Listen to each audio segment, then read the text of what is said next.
kaya siya blessing in disguise na tinatawag mga kapiksi. And itong blessings in disguise na to guys, ito talagang magdadala ng swerte sa buhay nyo guys. We have the energy of blessings and energy of good luck, no, na combo sa reading nyo. Syempre pagdating sa reading guys, itong dalawang combo na to yung gustong gusto natin na magkasama guys, kasi ibig sabihin nito talaga magiging masagana and magiging maganda yung takbo ng inyong pamumuhay mga kapiksi. Yung inyong mga sacrifices guys, no, itong mga sakripisyo nyo sa buhay, ang kapalit nito ay mga blessings, mga biyaya at swerte. So wag kayong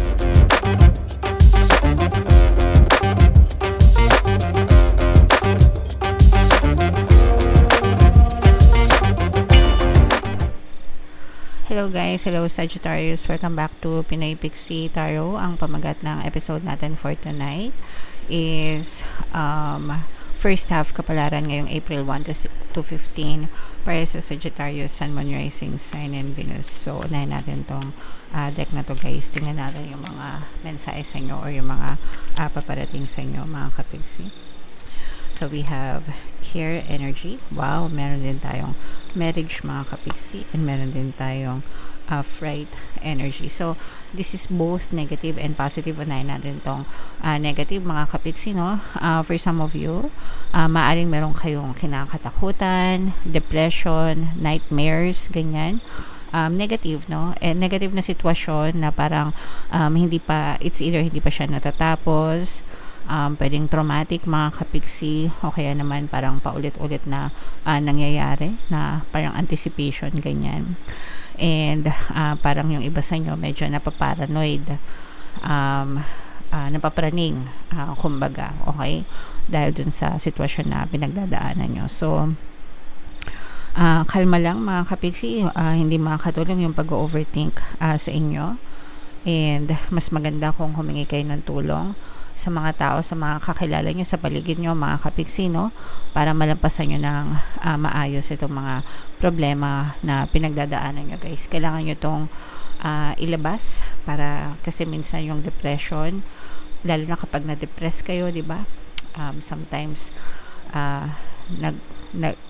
parang mas lumalala pa siya, and may mga times na hindi na natin kinakaya on our own mga kapigsi. So habang maaga pa guys, humingi kayo ng tulong sa ibang tao, okay? And ito naman guys, this is care and marriage, no? This is love, harmonious relationship mga kapigsi within the family, at saka dun sa loob ng inyong marriage or sa loob ng inyong romantic relationship. Kung meron na kayo mga person mga kapigsi, ibig sabihin harmonious yung relationship nyo along with your family. So maganda, abundance of love and happiness, harmonious relationship yung ibig sabihin nito mga kapigsi. Nagsusuportahan sa isa't isa, nagmamahalan sa isa't isa guys, okay? So ito syempre i-main natin yan sa comment section. Abundance of love, abundance of happiness, harmonious relationship, yan. So yan yung mga i-main nyo guys sa comment section. So, tingnan natin yung ganap sa inyo ngayong April 1 to 15 guys. Shuffle ko to. Habang sinashuffle ko to, panoorin nyo muna guys yung video natin regarding sa ating paano mag-manifest ng abundance video course. Kapiksi, sawa ka na ba sa mga struggles at hirap sa buhay mo? Masipag ka ba at masikap sa buhay ngunit hindi ka pa rin umaasenso? Ilang beses ka na bang nag-attempt magnegosyo at mag-invest pero palagi ka pa rin nalulugi? Sa pagkakataon na ito ay maaaring may subconscious beliefs ka na nagiging balakid sa iyong pag-unlad at pagyaman. Introducing, paano mag-manifest ng abundance video course. Dito ay matututunan mong ma-overcome ang mga balakid mo para tuluyan ka ng umunlad, umasenso, sumagana, maging matagumpay, successful at maswerte sa iyong kabuhayan, pera, trabaho, negosyo sa lapi at kaperahan ng bonggang-bongga. Dali, mag-send na ng email sa pinoypixitaro@gmail.com at simulan na ang iyong pagyaman ngayon. Alright, so sa lahat ng gusto mag-avail ng course guys, naka-flash sa screen nyo. Una, meron tayong paano mag-manifest ng abundance video course. Meron din tayong paano mawala ang third party at magkaroon ng harmonious na relationship. And yung bagong course natin guys, paano pabalikin si ex, revise breakup. So sa mga interesado, mag-send lang kayo guys ng email sa pinoypixitaro@gmail.com. So, Sagittarius guys, kayo ay represent ng Queen of Wands. Ito guys, napakaganda ng reading nyo, no? Ito nakikita natin na for some of you, maaaring nagkakaroon kayo ng blessing in disguise, mga kapiksi. Ibig sabihin ng blessing in disguise, guys, maaaring nakaka-experience kayo ng mga problema, challenges, pagsubok, no?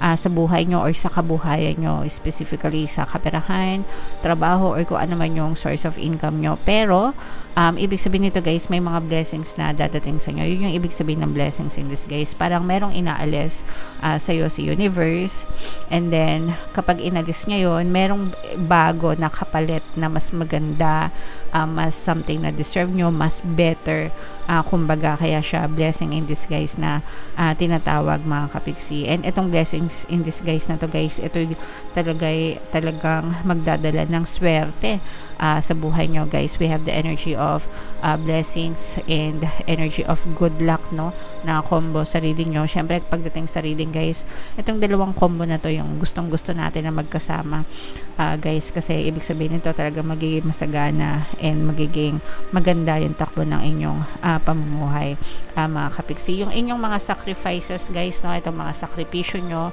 sa buhay, ang kapalit nito ay mga blessings, mga biyaya at swerte. So, wag kayong mag-give up sa mga kapiksi natin na parang feeling nyo na may problema kayo ngayon, guys. Ano lang yan, kumbaga pang ano lang, front lang yan. Front lang yan, mga kapiksi, no? Pero kapag nalampasan nyo yan, just persist and magsikap at magtiyaga lang kayo and continuously pray, mga kapiksi, kasi sabi ko nga sa inyo, something better yung paparating sa inyo, mga blessings, mga swerte at biyaya, guys. Okay, so ito, i-mind nyo na to sa comment section, guys. Mind, swerte, good luck, good fortune, mga blessings, pagpapala, kasaganaan, i-mind nyo na yan sa comment section, mga kapiksi. And for some of you, guys, this is new beginning then, no, when it comes to love and when it comes to money.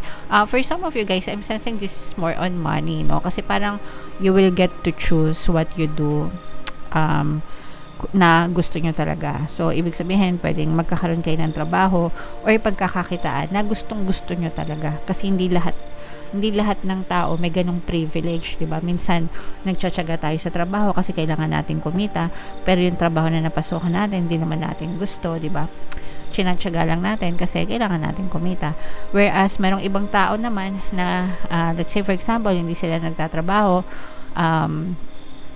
kunwari nagtitinda sila pero yung tinitinda nila, let's say for example mga pagkain ganyan, sila yung nagluluto, yun talaga yung gusto nilang gawin, di ba? So they love cooking and at the same time kumikita pa sila. So yung mga ganon. So in your case, guys, parang magkakaroon kayo ng privilege to do what you love and earn at the same time. Ibig sabihin, magagawa mo yung mga bagay na gusto mo at the same time kikita ka pa ng pera, mga kapiksi. Okay? So this is like a brand new beginning for some of you, Sagittarius. So syempre, test the waters muna sa simula. Kumbaga, sige, try nyo. Kapag okay, kapag naging success, di ba? Pag sumakses kayo, mga kapiksi, go nyo, ituloy nyo lang, guys, di ba? So why not? Alright? So comment down below, mga kapiksi, if feeling nyo nakaresonate kayo dyan, guys. So, what else, mga kapiksi? Tingnan pa natin yung inyong energy, guys. So, nakikita natin na for some of you, guys, no, this is really a very harmonious relationship. Kung meron na kayong mga partner or specific person, guys, talaga nakikita natin yung harmonious na relationship sa inyong dalawa, mga kapiksi. For some of you naman, mga kapiksi, I'm sensing na merong magpaparamdam sa inyo pagdating sa love, pero medyo may pagkatorpe. May pagkatorpe itong person na to, guys, na ibig sabihin parang naninimbang pa siya or natatakot siguro or dinadaga ganyan, kaya hindi pa siya nagko-confess. Pero at saka parang ano lang to, silay-silay lang, admiring you from afar, di ba, yung mga crush ganyan. So makita ka lang masaya na. Ay sa mga single lang yan, guys, kapag hindi na kayo single, wag na kayong mag-entertain ng mga ganun. So kinikilig naman ako sa inyo, guys.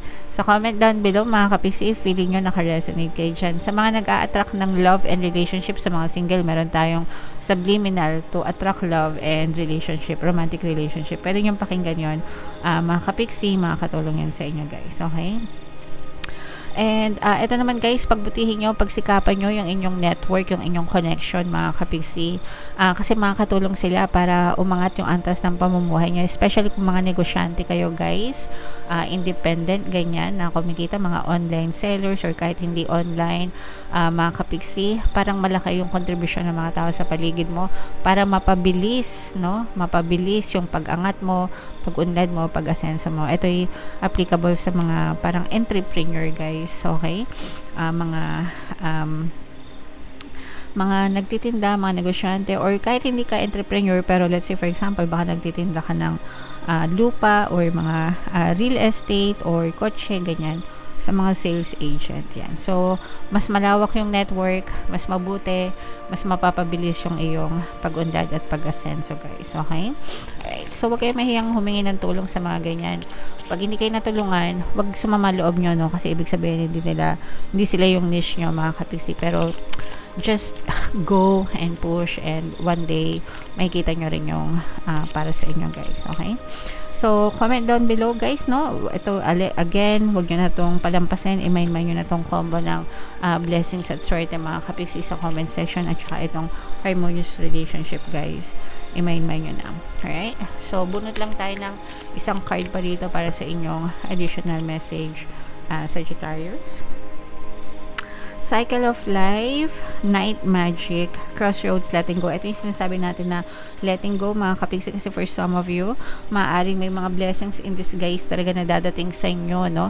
So you have to learn to let this go mga kapiksi para pumasok itong panibagong cycle sa buhay nyo. And itong cycle nito, ito yung cycle ng blessings at saka yung cycle ng swerte sa buhay nyo. So wag kayong matakot na mag-let go, wag kayong matakot na magsimula ng panibagong yugto, panibagong journey sa buhay nyo mga kapiksi, lalo na kung palagi naman kayo nagdadasal, di ba?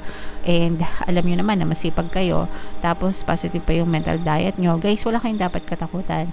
Always remember, you can be, do, and have anything that you want mga kapiksi. Yung reality mo, 50% ng creation nun is galing sa'yo, 50% is galing kay universe, okay? So yung 50% mo, make sure na i-boost mo siya sa desires mo para yun din yung ma-pick up sa'yo ng universe, and yun din yung ibalik niya sa iyo, Sagittarius, okay? Alright, so comment down below, Sagittarius, if feeling nyo naka-resonate kayo dyan. For more tarot readings mga kapiksi, again, i-mind nyo na to, no? For more tarot readings, ito yung playlist nyo. Ito naman yung ating success stories ng paano mag-manifest ng abundance video course. Click here to subscribe. Ito yung ating mga pampaswerte subliminals. Thank you for liking, sharing, and subscribing. See you again next time. I love you all mga kapiksi. Have a nice day. Bye-bye.